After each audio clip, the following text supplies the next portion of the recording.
So how controversial are your ideas? How controversial? Well, they're extremely controversial. A lot of people think that I'm completely crazy, and some people wish me luck and they're doing their best to give me tacit support, and other people have very much come out against me and are ridiculing me and saying that my ideas are fantasy and so on.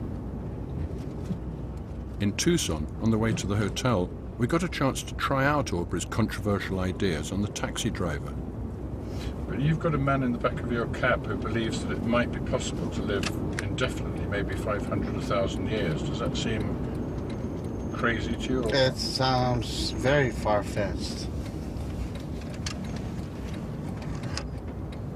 It doesn't, I don't see how it can even be possible. How could you make your heart and your veins last that long and everything function? Your liver has 500 functions. How, you know, it doesn't seem feasible that could be possible. Do you know what a vintage car is? Pardon me? Do you know what a vintage car is? Yeah. Okay, how old are they?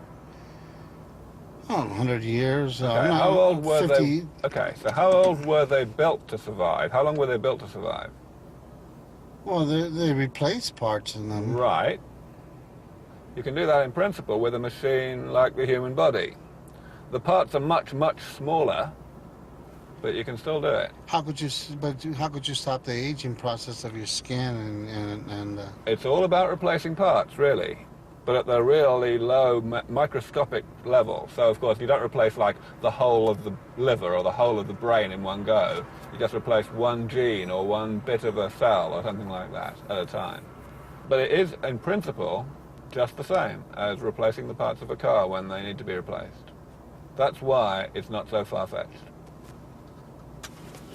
Well, something to think about.